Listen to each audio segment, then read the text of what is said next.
तीन बहनों की लालची भाभी। करिश्मा, रेशमा और मनीषा तीन बहनें हैं। उनका एक भाई भी है, मयंक। मयंक अपनी बहनों को बहुत प्यार करता है, लेकिन मयंक की पत्नी सविता इस मामले में मयंक से बिल्कुल ही अलग है। वो अपनी ननदों का जितना बुरा कर सकती है उतना बुरा करती ही रहती है और अपनी ननदों पर हुक्म भी चलाती है।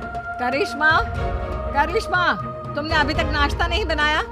तुम्हारे भैया को ऑफिस जाने में देर हो रही है। हाँ भाभी, बस अभी बनाती हूँ। करिश्मा, तुम ये ढीलापन छोड़ दो। कल को पराये घर जाना है। वहाँ अगर तुम इस तरह से काम करोगी तो लोग क्या कहेंगे कि माँ ने और भाभी ने कुछ सिखाया नहीं। और तुम्हारी दोनों बहनें कहाँ हैं? रेशमा मार्केट गई है और मनीषा सो रही है। क्या? सुबह के 8 बज रहे हैं और ये महारानी अभी भी सो रही है? ये कहते हुए सविता अपनी सास दुर्गा देवी के पास जाती है। माँ जी, देख रही हो अपनी बेटियों के तौर तरीके? क्या हुआ बहू, सुबह सुबह क्या कर दिया मेरी बेटियों ने? अरे एक तो अभी अभी उठकर किचन में गई है, दूसरी सुबह सुबह बाहर चली गई और तीसरी अभी तक सो रही है। क्या करूं मैं इन तीनों का, मैं तो परेशान हो गई हूँ। जा जाकर उठा उसे और रेशमा से मैं बात करती हूँ। सविता सीधा मनीषा के कमरे में जाती है और उससे कहती है, महारानी जल्दी उठो, सूरज सर पर आ गया है। भाभी थोड़ी देर और सोने दो ना, मैं रात को लेट सोई थी।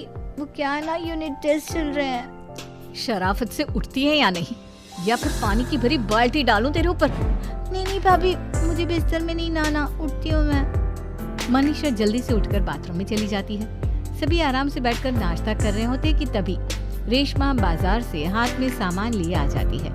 रेशमा को देखते ही सविता उस पर बरस पड़ती है। लो, आ गई महारानी। ऐसा भी क्या सामान लाना था जो सुबह आंख मलते ही बाजार की तरफ रवाना हो गई?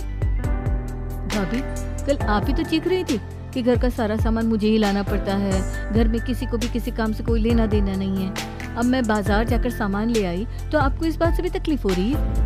देख रही हो माँ जी, अपनी बेटी की जुबान कैंची से भी तेज चलती है।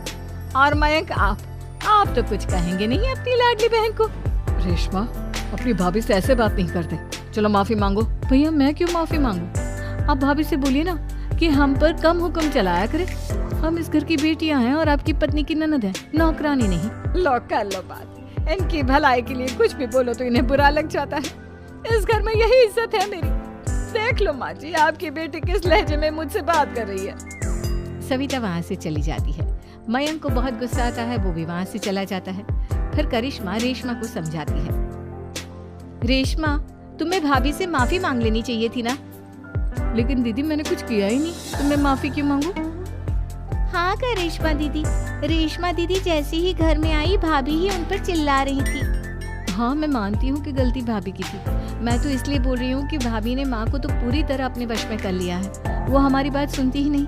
मयंक भैया हमारे लिए हमेशा खड़े रहते हैं, इसलिए उनकी बात का मान तो तुम्हें रखना चाहिए था ना। कोई फायदा नहीं दीदी, कुछ दिनों की बात और है, भाभी उन्हें भी हमारे खिलाफ भड़का देंगी। फिर वो भी माँ की तरह हमारी किसी बात का विश्वास नहीं करेंगे।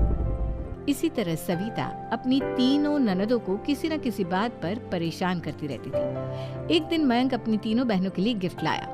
करिश्मा, ये तुम्हारे लिए हार का सेट। रेशमा, तुम्हारे लिए सुंदर सी ड्रेस। और मनीषा, तुम्हें किताबें पसंद है ना, तुम्हारे लिए किताबें लाया हूँ। थैंक यू भैया। थैंक यू भैया। थैंक यू भैया। करिश्मा, तुम्हारा नेकलेस कितना सुंदर है।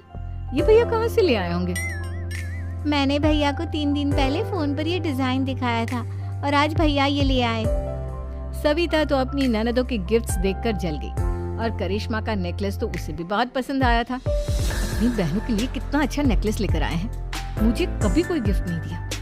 मैं आज ही ये हार चुरा लूं। रात में सविता करिश्मा का हार चुरा लेती है और इसी तरह उसे अपनी ननदों की जो भी चीज अच्छी लगती वो उसे मांगती नहीं, बल्कि रात के अंधेरे में चुरा लेती। इसी तरह दिन बीतते गए और सविता ने मयंक के दिल में भी उसकी बहनों के लिए नफरत पैदा कर दी। एक दिन मयंक ने करिश्मा और रेशमा के लिए रिश्ता देखा और ये बात उसने घर में सबको बताई। माँ, करिश्मा और रेशमा के लिए बहुत अच्छा रिश्ता आया है। वो लोग कल इन्हें देखने आ रहे हैं। आप और सविता मिलकर सारी तैयारी कर लेना। ये सुनकर करिश्मा और रेशमा खुश हो जाती हैं, लेकिन सविता सोचती है, अगर इन दोनों बहनों की शादी हो गई तो घर और बाहर का काम कौन करेगा? मनीषा तो एक नंबर की कामचोर है, उससे तो किसी बात की उम्मीद लगाना ही बेकार है। मुझे इस शादी को रोकना होगा। अगले दिन सभी लड़के वालों के स्वागत की तैयारी करने में लगे होते हैं।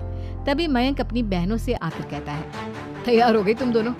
देखो दोनों लड़के बहुत अच्छे हैं, मैं कोई कसर नहीं छोड़ना चाहता, इसलिए तुम उनके सामने अच्छे से बिहेव करना और अपनी भाभी से लड़ने मत लग जाना। करिश्मा, तुम वो नेकलेस पहन लो ना जो मैं तुम्हारे लिए लाया था। भैया मैं बहुत देर से वो नेकलेस ढूंढ रही हूँ, लेकिन मुझे मिल ही नहीं रहा। क्या तुमने नेकलेस खो दिया? तुम्हें पता भी है वो कितना महंगा था? तुम कोई काम ढंग से नहीं कर सकती। मयंक गुस्से में वहाँ से चला जाता है। थोड़ी देर बाद लड़के वाले भी आ जाते हैं। वो दोनों बहनों को पसंद कर लेते हैं और रिश्ता पक्का हो जाता है। लेकिन सविता के दिमाग में तो कुछ और ही खिचड़ी पक रही थी। वो पंडित जी के पास करिश्मा की कुंडली लेकर जाती है और उन्हें पैसे देकर करिश्मा की कुंडली बदलवा देती है। जब लड़के वालों के पास करिश्मा की कुंडली जाती है तो वो दुर्गा को फोन करती है। बहन जी, हमने करिश्मा की कुंडली अपने पंडित जी को दिखाई थी। आपकी बेटी की कुंडली नहीं बल्कि दोषों का पिटारा है। देखिए, मैं और मेरे पति इन सब बातों पे बहुत विश्वास करते हैं, इसलिए हम आपकी बेटी से अपने बेटे की शादी नहीं करा सकते। इस तरह करिश्मा का रिश्ता टूट जाता है और सभी घर वालों को बहुत दुख होता है। अब कविता सोचती है, चलो करिश्मा का तो रिश्ता टूट गया, अब रेशमा का भी रिश्ता तोड़ना है। क्या करूं? अब सविता आवाज बदलकर किसी अननोन नंबर से रेशमा के होने वाले ससुराल में फोन करती है। हेलो, मैं कौन हूँ कौन नहीं ये आपके लिए जानना जरूरी नहीं, बस इतना सुन लो कि रेशमा का 2 साल से किसी के साथ अफेयर चल रहा है। बस रेशमा का रिश्ता तोड़वाने के लिए सविता का इतना था। अब रेशमा का भी रिश्ता टूट गया। मयंक और दुर्गा देवी ने रेशमा को खूब खरी खोटी सुनाई और उससे बार बार उस लड़के के बारे में पूछने लगी। आप दोनों मुझे क्यों परेशान कर रहे हो? अरे कोई लड़का होगा मेरी लाइफ में तो मैं बताऊंगी ना, जब कोई है ही नहीं तो कहाँ से लाऊं मैं कोई लड़का?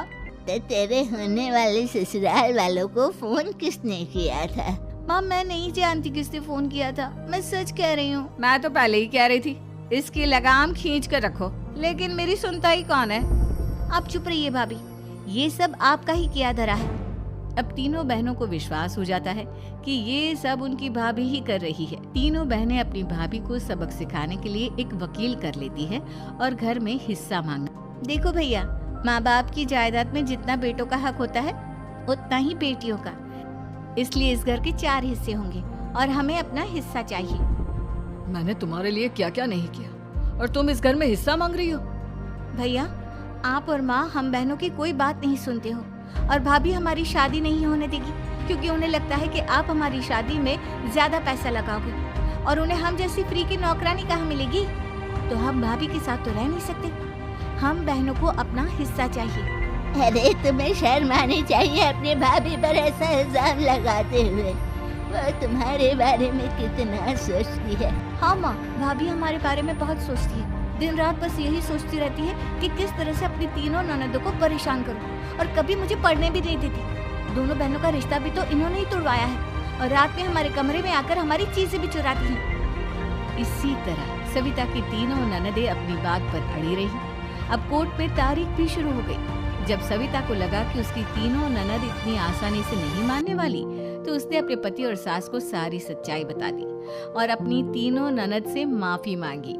मयंक और दुर्गा को भी अपनी गलती का एहसास हो गया। अब सविता खुद करिश्मा और रेशमा के लिए अच्छा रिश्ता ढूंढती है और उनकी शादी करवाती है।